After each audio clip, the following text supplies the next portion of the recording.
नमस्कार दोस्तों, कैसे हैं आप सब। स्वागत है आप सभी का आपके अपने YouTube चैनल पर। दोस्तों, हर एक इच्छाधारी नागिन के पास उसकी नागमणि ज़रूर होती है। कहते हैं जब स्वाति नक्षत्र की पहली बारिश होती है तो उसकी पहली बूंद अगर कोबरा सांप के मुंह में चली जाए तो वो सांप अपने मुंह में नागमणि उत्पन्न करता है। जब एक सांप नागमणि पा लेता है तो उसमें कई सारी दिव्य शक्तियाँ आ जाती हैं, जैसे कि नाग का मनुष्य रूप धारण करना, मनचाही जगह पर पलक झपकते ही पहुंच जाना, अपना आकार कितना भी बड़ा कर देना और कितना भी छोटा हो जाना, ये सभी शक्तियां उसके पास आ जाती हैं।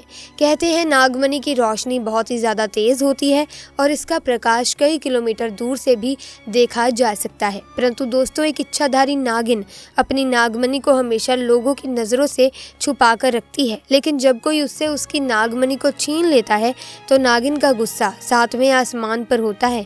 ऐसी ही एक सच्ची घटना आज हम आपको बताने वाले हैं, जो कि बिहार के दरभंगा के एक गांव में घटित हुई, जो कि जंगल के बिल्कुल करीब बसा हुआ है। इसी गांव में मानव और मूर्ति नाम के दो व्यक्ति रहते थे। दोनों के बीच काफ़ी अच्छी दोस्ती थी और दिन के समय दोनों ही बकरियों को चराने के लिए जंगल में जाया करते थे। उसी जंगल में एक इच्छाधारी नागिन अपने नाग के साथ रहती थी और अपनी नागमणि की रखवाली किया करती थी। एक बार मानव की बकरी घने जंगल में चली गई तो मानव ने मूर्ति से कहा कि आज तुम मेरी बाकी बकरियों को लेकर घर वापस चले जाओ। मैं अपनी इस बकरी को जंगल के अंदर से ढूंढकर वापस आता हूँ, जो शायद जंगल में थोड़ा अंदर चली गई है। उधर नागिन भी अपना भेष बदलकर तथा मनुष्य रूप धारण कर नाग को नागमणि की रक्षा के लिए छोड़ गांव के भ्रमण के लिए निकली हुई थी। जब मानव अपनी बकरी को ढूंढते हुए उस जंगल में पहुंचा तो पेड़ के नीचे बने बिल में से उसे तेज रोशनी आती हुई दिखाई दी। उसे लगा कि कोई कीमती हीरा या फिर कोई आभूषण उसके नीचे छुपा हुआ है, तो उसने उसी पेड़ की टहनी को तोड़ा और एक बड़ा सा डंडा बना लिया और उस बिल को जोर जोर से मारकर तोड़ने लगा। उस बिल को तोड़ते समय मानव बहुत तेजी से डंडे से वार कर रहा था, जिसमें से दो चोट नाग के बिल के अंदर मौजूद नाग के सर पर लग गई और नाग ने उसी समय अपना दम तोड़ दिया। जब मानव ने मरे हुए नाग को देखा और उसके पास तेज चमकती हुई मणि को देखा तो वो समझ गया कि वो चमकती हुई चीज़ और कुछ नहीं बल्कि एक नागमणि है। उसने पहले नाग को डंडे से हिलाया और ये सुनिश्चित किया कि नाग मर गया है या फिर जिंदा है।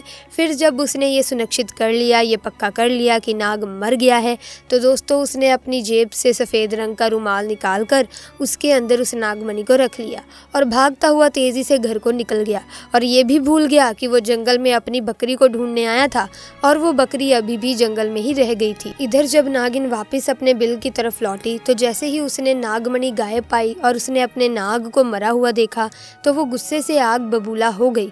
उसने अपनी शक्ति से नाग की आंखों में ये देख लिया कि उसके नाग का कातिल कौन है। मानव ने अब एक बहुत बड़ी गलती कर दी थी। उसने नाग के मरे हुए शरीर को वहीं जंगल में ही छोड़ दिया था। अगर वो नाग के शरीर को उसी समय जला देता तो शायद नागिन को उसके बारे में नहीं पता चलता। उधर मानव बहुत खुश था क्योंकि उसे दुनिया की सबसे शक्तिशाली चीज़ मिल चुकी थी, यानी नागमणि मिल चुकी थी। मानव जब घर पहुंचा तो सबसे पहले उसने नागमणि अपने हाथ में पकड़ी और ये इच्छा जाहिर की कि जंगल में जो बकरी खो गई है वो मुझे वापस मिल जाए। तो चमत्कार ऐसा हुआ कि अगले ही पल वो बकरी उसके घर के दरवाजे के बाहर खड़ी थी। मानव ये सब देखकर बहुत खुश हो गया। उसने नागमणि की सहायता से अपने घर को ही बदल दिया और अब गाँव का सबसे अमीर इंसान बन चुका था, और वो भी केवल और केवल नागमणि की मदद से। अपने नाग की हत्या का बदला लेने के लिए नागिन आग बबूला हो उठी, परंतु वो विवश थी क्योंकि मानव के पास नागमणि थी और वो तब तक मानव को नुकसान नहीं पहुंचा सकती जब तक उसके पास वो नागमणि मौजूद है। दोस्तों, कहते हैं कि इच्छाधारी नागिन बगैर नागमणि के भी कोई भी रूप धारण कर सकती है। अपनी शक्ति का फायदा उठाकर नागिन ने एक सुंदर कन्या का रूप धारण किया और मानव किसी काम से जब दूसरे गांव जा रहा था तो उसके बीच रास्ते में बैठ गई और रोने लगी। जब मानव ने देखा कि एक बहुत ही सुंदर स्त्री रो रही है तो वो तुरंत बैलगाड़ी से नीचे उतरा और उस कन्या से पूछने लगा कि आप क्यों रो रही हो। सुंदर लड़की के भेष में उतरी उस नागिन ने कहा कि मेरा नाम प्रिया है और मैं अपने पति के साथ दूसरे गांव में रहती हूँ, परंतु कल वो एक कन्या के साथ शादी करके आ गया और मुझे मार मार कर घर से बाहर निकाल दिया। मैं बेसहारा हूँ, लाचार हूँ। मानव को उस स्त्री पर तरस आ गया और उसकी सुंदरता से मानव बहुत मोहित भी हुआ और उसे अपने घर ले आया। धीरे धीरे नागिन और मानव के बीच में दोस्ती शुरू हो गई और ये दोस्ती इतनी गहरी होती चली गई कि मानव को पता ही नहीं चला कि कब वो उस स्त्री के प्यार में फंस चुका था। एक दिन मानव और प्रिया यानी कि वो नागिन दोनों घूमने के लिए गए और एक जगह एकांत पाकर प्रिया ने मानव से पूछा, तुम्हारे गले में ये चमकती हुई चीज क्या है? तो मानव बोला, अरे कुछ नहीं, साधारण सा आभूषण है, मुझे बहुत अच्छा लगता है इसीलिए मैं इसे गले में पहन लेता हूँ। दोस्तों, ये वही आभूषण था जिसे आप नागमणि के नाम से जानते हैं। जब प्रिया बोली कि क्या तुम मुझे ये आभूषण कुछ समय के लिए दे सकते हो, क्योंकि मुझे इसकी चमक बहुत अच्छी लगी है, मैं इसे पहन कर देखना चाहती हूँ कि आखिर ये मेरे गले में कैसा लगेगा। इस पर मानव चिल्लाते हुए बोला, नहीं नहीं, मैं तुम्हें ये नहीं दे सकता हूँ, इसके बदले तुम और कुछ मांग लो, मैं तुम्हें दे दूंगा।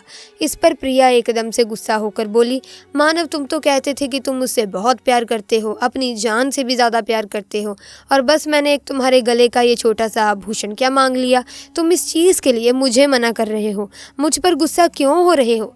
रहने दो, मैं जानती हूँ कि तुम्हारे लिए क्या ज़्यादा ज़रूरी है। दोस्तों, फिर मानव ने ना चाहते हुए भी वो आभूषण प्रिया को दे दिया और प्रिया को देते हुए बोला कि ठीक है, कुछ समय के लिए तुम इसे पहन सकती हो, परंतु ध्यान से कहीं घुमा मत देना।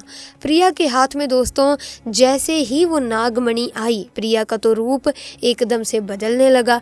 केवल एक ही पल में वो प्रिया एक सुंदर कन्या से एक भयानक नागिन के रूप में परिवर्तित हो गई। उसका चेहरा बिल्कुल नाग सा हो गया और उसने कई बार मानव को डसा और डस डस कर उसे मार दिया।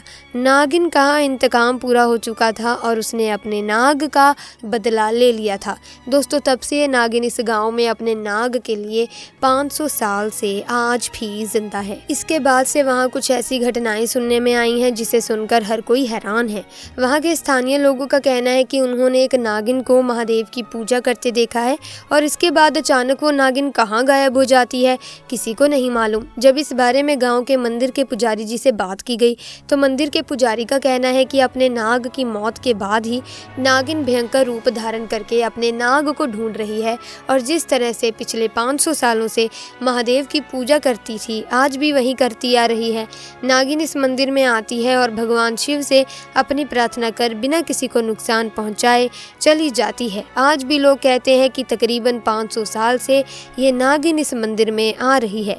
तो दोस्तों, कभी भी नागिन को मारना नहीं चाहिए, उन्हें सताना नहीं चाहिए। साथ ही नागिन की नागमणि को तो भूल कर भी छूना नहीं चाहिए, अन्यथा वो नागिन 7 जन्मों तक उस व्यक्ति का पीछा नहीं छोड़ती। ऐसे में जब आप नाग को मारकर नागिन से जुदा कर देते हैं तो दोस्तों, नागिन का गुस्सा 7वें आसमान पर होता है। वो तब तक शांत नहीं होती जब तक वो उस व्यक्ति को मार नहीं देती जिसने उसके नाग को मारकर उससे जुदा किया हो। ऐसे में दोस्तों, आज की वीडियो में बस इतना ही।